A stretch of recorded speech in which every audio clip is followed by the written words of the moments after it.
Good evening, here are tonight's top stories. A Sapem Guyana employee was seriously injured in a crane accident at the Vredenhoop Shore Base facility. Brothers were acquitted of a murder charge in the death of a boat captain. Police report that speeding led to a fatal minibus collision in Grove. President Dr. Irfan Ali visited the communities of Susanna Rust and Dora. Komal Singh has been re-elected as chairman of the Private Sector Commission. Stay tuned for the details of these stories. Please remember to like, share and subscribe to our channel for more news. Brothers acquitted of murder charge in boat captain's death. Brothers Brian and Eldon Hermanstein from Mackenzie, Linden, were acquitted of murder charges in connection with the death of 55-year-old boat captain Alec Alexander. The verdict was delivered at the High Court in Georgetown, with Justice Joe and Barlow presiding.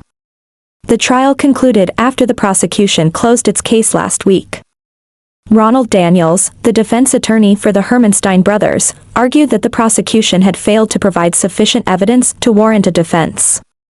Justice Barlow agreed with this assessment, directing the mixed 12-member jury to return a formal verdict of not guilty. Consequently, the brothers were discharged. According to police reports, Alexander, a resident of Vismar, Linden, was allegedly pushed overboard from his boat around 1 a.m. on Saturday, November 19, 2022, approximately 40 feet from the Vismar shore. Alexander had been waiting for passengers on the Mackenzie shore when the Hermanstein brothers boarded his boat. Shortly thereafter, Alexander was reportedly pushed into the Demerara River, and the boat continued towards the north shore. The police responded swiftly, launching a drone to locate the boat, which was found near Speetland, Linden. Alexander's body was recovered from the river the following day. The Hermanstein brothers were subsequently arrested and charged with murder.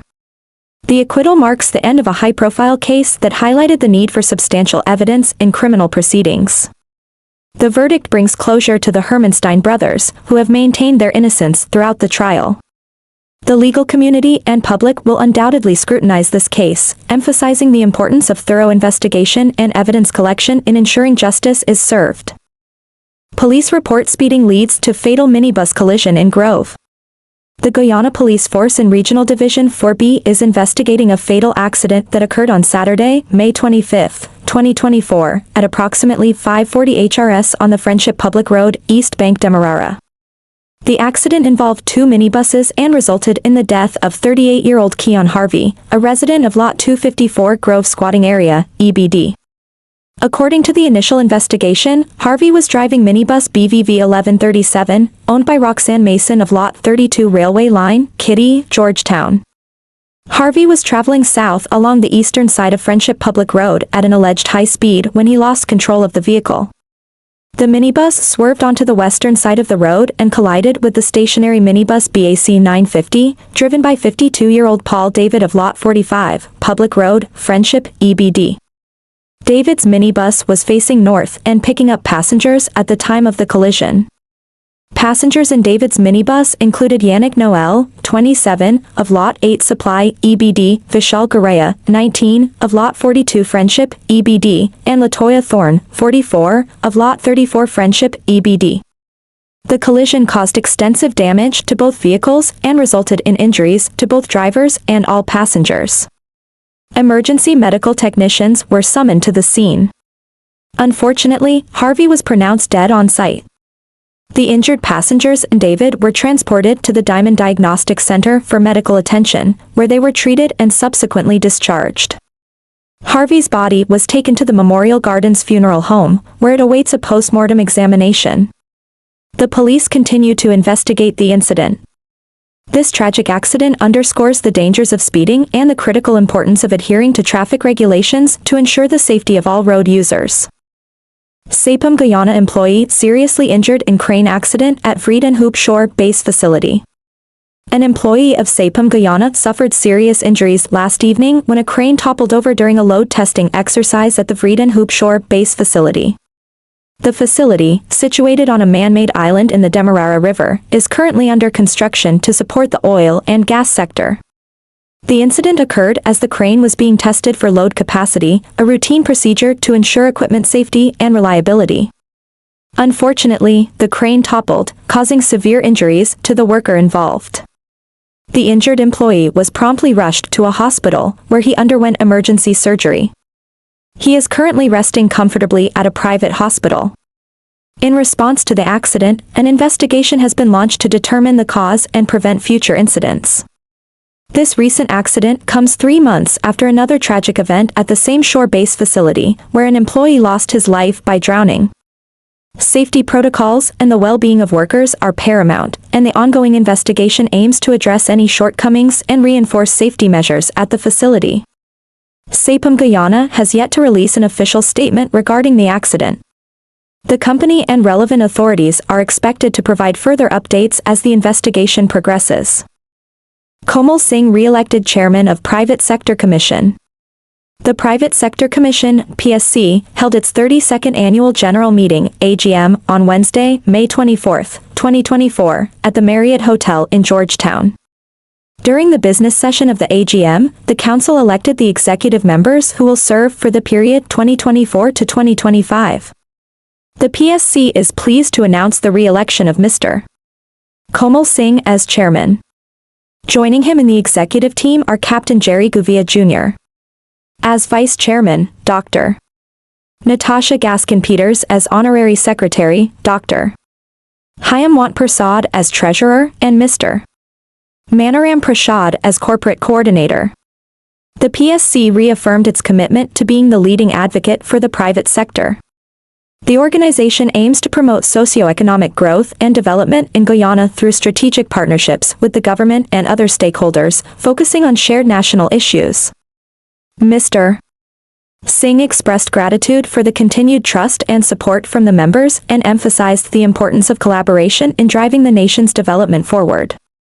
The re-election of the executive team signals a continued focus on strengthening the private sector's role in shaping policies and initiatives that foster economic progress and sustainability in Guyana. President Dr. Irfan Ali visits the communities of Susanna Rust and Dora. On his recent visit to the communities of Susanna's Rust and Dora in the Demerara River, President Dr. Irfan Ali addressed several key issues affecting the residents. During the visit, President Ali emphasized the government's commitment to improving infrastructure and access to essential services in these areas. He reassured residents that initiatives are underway to enhance road networks, provide better healthcare facilities, and improve educational opportunities. The president also highlighted the importance of community involvement in these development projects and encouraged residents to actively participate in shaping the future of their communities. Watch a snippet of the interaction. Your president, Dr. Mohammed Irfan Ali. Allow me to thank all of you for your presence here. I see everybody doubling up their chair. I know I used to double it myself. And of course, the Minister of Agriculture spoke until he broke a chair. But let me say how very pleased we are to be here. And I said before that the Ministry of Agriculture, the team of the Ministry of Agriculture has been doing an enormous job all across the country as we work towards making Guyana the food basket of the region, but more importantly, a food production capital. Now, in these communities, you may consider yourselves as a very small community, but a small community with a productive capacity of thousands of acres of arable, fertile land for food production is what makes the difference. And that is why we invest in you. We invest in you because we care about you. We invest in you because we believe in you. And we invest in you because we know that you have the possibility of great productivity, great output, and a major part of ensuring our country achieve its full potential. You know, when I was here in opposition, many persons raised with me the difficulties they were having. At that time, there was a lot of flooding, and you had no response or very little response. You were telling me about the consequences of the Because We Care grant being taken away, the difficulties of children. And at that time, I recall vividly, in the Demerara River, many parents were telling me their children dropped out of school, or the children were no longer attending school. And these things stayed with me. That is why from the time we went back into office, we ensure we implemented the measures that will bring immediate benefit to the people of our country.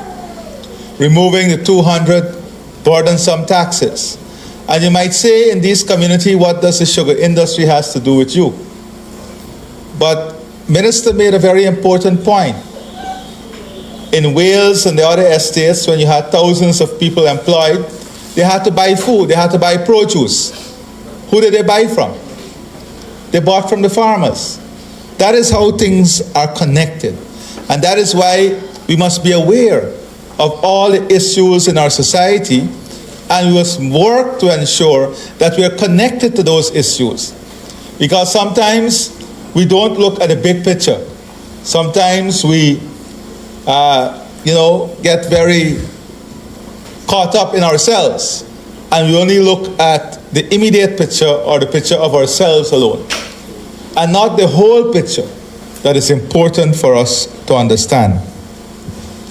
Now, if you look at this beautiful community of Susanna's Russ, here in this community, in the Ministry of Education alone, you're a community of about 120 persons, 40 plus households. We have spent in education more than $3.5 million in the last 4 years. Of that, we have put back in the pockets of your children $2.8 million that was taken away. And of course, this will continuously increase. From the Ministry of Local Government, when you look at the work we did in rehabilitation of the landing and the stelling, the repairs to the primary school, the walkway and fence, we have invested $12.8 million from the Ministry of Local Government in your community. Then if you look at the Ministry of Human Services, where we have increased the old age pension, increase and give you also the old age pension cash grant, the public assistance, eye care, spectacles program, the child care sensitization program. When you look at all of that from the Ministry of Human Services, we've invested to date $20 million in this small community. And in the coming days, the Ministry of Health will be sending a dental team and a team to look at the eye examination of residents throughout the Demerara River, so that we can bring even greater service to you and better service to you. When you look at the Ministry of Agriculture, to date, with this investment we are making now, we've invested $107 million in your small community. But as I said, this small community is connected to thousands of acres of land that was not in productive use. That is why we're investing now to convert thousands of acres of land into productive use, so that you can earn and so that your community can earn and your life can get better. Now, if you take this total investment that we have made in this community, and I just want you to understand how this government operates. When people ask you where the revenue is going, this is a simple answer. This simple community over the last 4 years, we've invested more than $160 million. With 120 persons living in this community, that's an investment of almost $1.4 million per person. So on behalf of every single person in this community, yes, you didn't see us transferring $1.4 million to you. But the investment we have made in the infrastructure, in the pensions, in the children, in opening up the lands, translate to a subsidy, to a grant, to a expenditure on behalf of every resident, including the latest baby that came in the community, of $1.4 million to date. And that is what we have to understand. These investments are made so that we can make your lives better. And as we move forward today, most of today is dedicated to you. I want to hear from you. But we want also to share some ideas as to how we can look at the future and find innovative, sound, resilient ways in which we can empower the 40-plus household. But in empowering the household, we want to deploy all the women into that empowerment. So in every household, you have a mother, a sister, a young person. We want all of you, the 40 household, to have a shade house. You put up the shed, we're going to give you the roofing and the net. And we want you to concentrate on doing peppers, for example, hot pepper. We have a ready market for hot pepper, the bullnose pepper or the tiger teeth pepper. And we have to agree that we're going to help with a setting up, but we have to agree on a price. Because we have one distributor that will come and take all the pepper from here. But that price must be viable for everyone. So you don't have the capital costs. We'll give you all the seed material to start the production. All you have to do is to take care of the crop, manage the crop.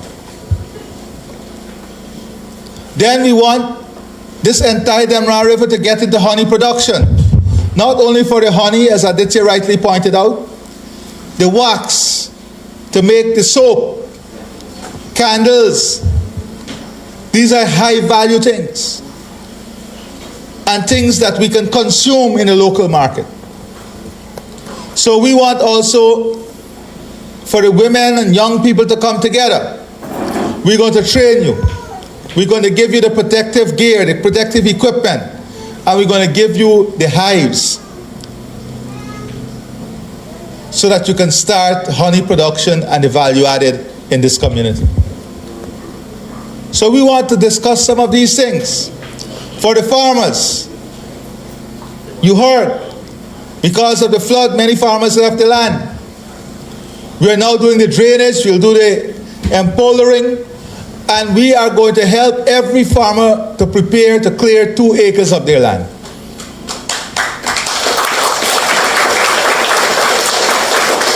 We will help you with 2 acres of your land so you can go back immediately into production. That is the type of investment we are making on your behalf. And all we are asking you to do is to commit yourselves to it, to produce, to work hard, and to help us on this journey. Make no mistake, you have a government that cares about you, that loves you, that wants to see you successful. We want to see all of Guyana successful. Regardless of which community you're from, regardless of how you look, we want every Guyanese family to succeed. That is what this government wants. That is the One Guyana mantra. We must succeed as a people together, as a country together. That is what we want. So as we build out this Guyana that we want to succeed, we must engage each other. We must work together. That is why we want the women to come together and work together. It's important that the women work together, that the young people work together. Because then you build network, you build a community spirit. You support each other. And that is a model that we want from the community level to the highest level of the private sector. Because even at the highest level of the private sector, we are talking to the private sector about working together, building consortiums, so that these things allow for the more even distribution of wealth. It allows us to ensure that we are building in an equitable way. Building in an equitable way is a responsibility of all of the society. Community up, so that all are involved in the process of building and creating. So my friends, as I said, I won't be long. I was here in opposition. I'm here again today. And I'm here like I was then, to listen to you, to listen to some of your ideas, some of your challenges, and to see how together we can overcome these. Thank you very much, and God bless you.